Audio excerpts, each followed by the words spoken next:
hagiye hitabwa ku mihanda itandukanye harimo umuhanda wa Kigali Muhanga, Base Butaro Kidaho.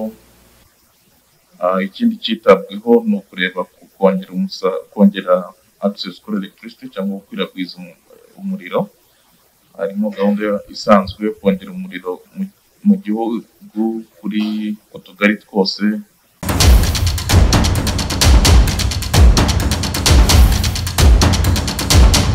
Nk'uko mubizi hari pillars za economic transformation, kwihutisha ubukungu burambye, yagenewe miliyari 4,417,000, bigize 62.8% by'ingengo y'imari. Social transformation cyangwa imibereho myiza yagenewe miliyari 1,520,000 n'ibice 9, bigize 21.7%, mu gihe transformation of governance cyangwa imiyoborere myiza yagenewe miliyari 1,088,400,000, aribyo 15.5%. Ibi bijyanye n'intego twihaye muri gahunda y'igihugu yo kwihutisha iterambere icyiciro cya kabiri. Ndanyuramo ibintu bike byagiye byitabwaho muri buri pira muri gahunda yo guteza imbere ubukungu cyangwa economic transformation. Hibanzwe ku guteza imbere ubuhinzi n'ubworozi, cyane cyane kongera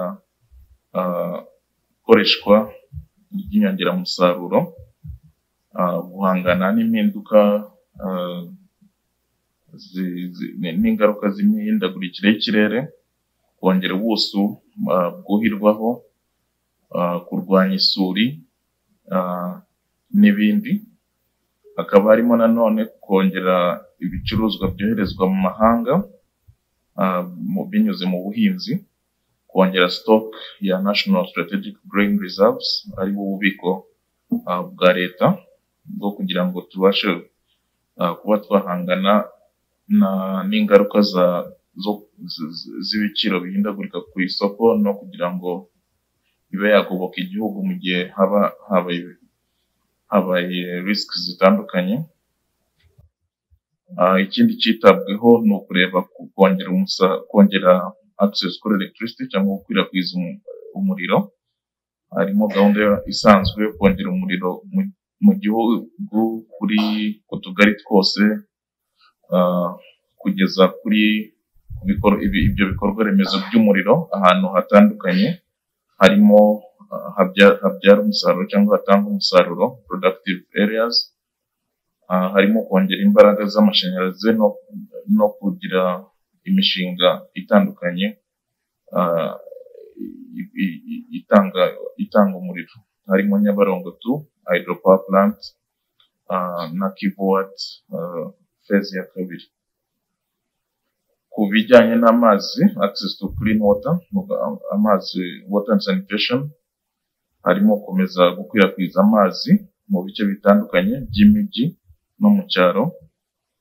Harimo gukomeza imishinga itandukanye yagiye ishyirwaho, yaba ari kurangiza imishinga itandukanye, yaba ari ya Nduba, yaba ari harimo na Kigali Centralized Sewage System, ariyo wa mushinga wo kuzagira ngo izajya ikusanya imyanda itandukanye inakorerwe treatment.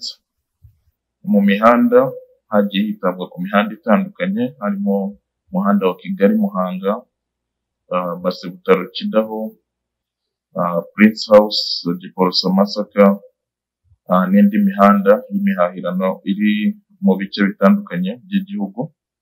Hakaba harimo no gukomeza gusana imihanda nka Nyacyonga Mukoto, gukora umuhanda wa Kigali Logistics Platform no kunoza uburyo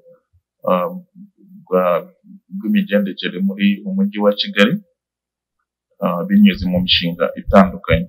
Nanone hazakomeza gutezwa imbere Rwandair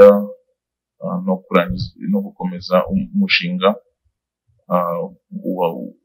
wa New Kigali International Airport ariyo ikibuga kiri kubakwa i Bugesera. Mu bijyanye n'imiturire hazakomeza kwitabwa ku nyubako zitandukanye za leta, gukomeza ibikorwa bitandukanye bijyanye no gutuza abantu neza no kugabanya akajagari. Ku bijyanye no guteza imbere abikorera cyangwa guteza imbere private sector no guhanga imirimo, hazakomeza imishinga itandukanye irimo industrial parks ziri mu bice bitandukanye Musanze, Muhanga na Bugesera, hashyirwamo ibikorwa remezo bikenewe kugira ngo bibashe kongera umusaruro ukomoka kuri iyo mishinga binyuze mu nganda. Ku bijyanye na export nanone tuzakomeza gahunda ya Made in Rwanda, tunareba uburyo tunashyigikira imishinga itandukanye iri mu bukerarugendo n'iyindi. Ibijyanye n'ibidukikije, gahunda yo guteza imbere ibidukikije no guhangana n'ingaruka z'imihindagurikire y'ibihe, tuzakomeza guteza imbere gahunda zitandukanye zirimo rehabilitation ya wetlands, harimo gutunganya ibishanga, kongera ubuso buteweho ibiti, kunoza gahunda z'iteganyagihe n'ibindi. Harimo n'indi mishinga ikomeye irimo, harimo umushinga wa Muvumba multipurpose dam, byose bizadufasha kugira ngo dukomeze twite ku bidukikije na climate change. Ku bijyanye n'ikoreshwa rya ICT mu iterambere cyangwa ikoranabuhanga mu iterambere, bizakomeza gutezwa imbere mu sectors zitandukanye, harimo justice cyangwa ubutabera, ubuhinzi, public finance management cyangwa gucunga imari ya leta, muri social protection cyangwa gahunda zo kurengera abatishoboye n'izindi n'ahandi. Tuzakomeza nanone kunoza gahunda za irembo na serivisi itanga n'indi mishinga itandukanye. Muri financial sector cyangwa guteza imbere imari, tuzakomeza gahunda ya operationalization ya Umurenge Sacco, iba consolidated kuri district Sacco kugira ngo ikore ku rwego rwa district, ariko tunagamije yuko izakomeza kuba bank ku rwego rw'igihugu, zose zigahuzwa muri banki imwe ku rwego rw'igihugu ya cooperative bank. Tuzakomeza na gahunda za ejo heza mu buryo bwo guteza n'izindi gahunda zigamije kongera amafaranga, ubwizigame ku baturage. Muri social transformation cyangwa guteza imbere imibereho myiza y'abaturage, hazakomeza kuri health cyangwa ubuzima, muri sector y'ubuzima hashyirwaho ibikorwa remezo mu mishinga binyuze mu mishinga itandukanye, harimo umushinga wa Muhororo District Hospital, Ruhengeri Hospital, Kabgayi na Kibagabaga Hospital. Ku bijyanye na education cyangwa uburezi, hazitabwa kuri gahunda zitandukanye zirimo school feeding program, ya gahunda yo gutanga ifunguro ku mashuri ku bana bose ku ishuri, harimo kongeraho na qualified teachers cyangwa kongera umubare w'abarimu bafite ubumenyi cyangwa bafite ibisabwa byose mu bijyanye n'ubumenyi, kongera ibikorwa remezo bya TVET ndetse no gukoresha ikoranabuhanga mu byiciro bitandukanye by'uburezi. Muri gahunda yo kurengera abatishoboye social protection, tuzakomeza gushyigikira imishinga ya VUP itandukanye, hanakorwa n'ibindi bikorwa bitandukanye gufatanya n'uturere ku bijyanye na human security, no gukomeza gahunda yo gufasha ingo zitandukanye zagiye zigerwaho ingaruka n'ibiza n'ibindi, no kugira ngo dukomeze turinde abashobora kuba bagirwaho izo ngaruka. Ku bijyanye na nutrition cyangwa imirire, kunoza imirire, gahunda yo kunoza imirire tuzakomeza nayo iyi gahunda,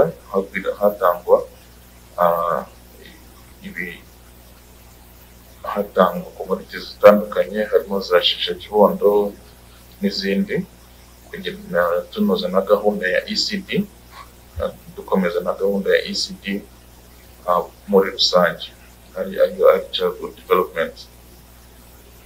Ku bijyanye na family na gender promotion, tuzakomeza gahunda nanone yo gukomeza umuryango, hitabwa kuri ku mugoroba w'imiryango, inshuti z'umuryango n'izindi gahunda zitandukanye muri kufatanya n'uturere n'abandi bafatanyabikorwa. Muri gahunda ya transformational governance, ariyo imiyoborere myiza, tuzakomeza ubufatanye hagati ya leta n'abafatanyabikorwa batandukanye, harimo abikorera, civil society organizations. Tuzakomeza gahunda yo kunoza uburyo abaturage bagira uruhare mu iterambere binyuze muri forums zitandukanye. Tuzakomeza nanone muri mu butabera kunoza gahunda ya alternative dispute resolution, ariyo idufasha kugira ngo tugabanywe kongera kwa case kw'imanza binyuze mu buhuza n'izindi nzira zateganyijwe. Muri sport hazakomezwa gahunda yo guteza imbere ibikorwa remezo cyangwa gushyiraho ibikorwa remezo bitandukanye ku rwego rw'uturere n'ahandi, kugira ngo habashe kumenyekana abafite impano, banatezwa imbere, banazibyaza umusaruro. Ibindi nabyo bizakomeza ni gahunda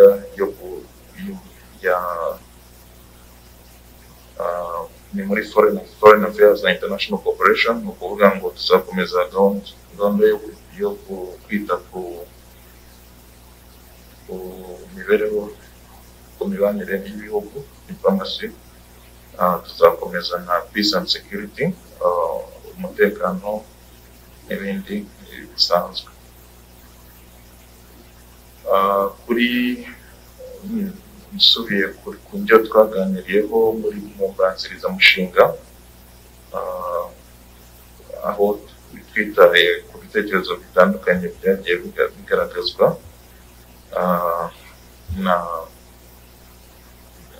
na komisiyo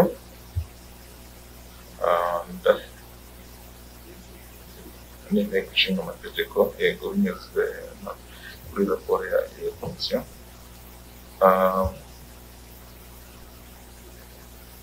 Twitaye kuri ibi bikurikira: harimo kongera ingengo y'imari yagenewe kurengera abatishoboye, ariyo social protection, yazamuwe ikava kuri miliyari 92.8 ikagera kuri miliyari 105 n'isago. Ku bijyanye n'ubuhinzi n'ubworozi, naho yarazamuwe, iva kuri aho byari byaragaragaye ko inteko yagaragaje ko hari impungenge ku bintu bitandukanye, yaba ari kuba hari amafaranga wenda atari yarishyuwe kuri ba rwiyemezamirimo bigasabwa ko byakwitabwaho muri iyi ngengo y'imari ku buryo hatazaba icyuho. ubwo naho twarayongereye tuva kuri miliyari 222 n'ibice bitatu agera kuri miliyari 236 n'ibice bitatu muri uyu mushinga w'itegeko. Ku bindi tuzakomeza tunakorane na Minagri kugira ngo ibi birarane byishyurwe aho ikiri muri uyu mwaka wa 2024-2025.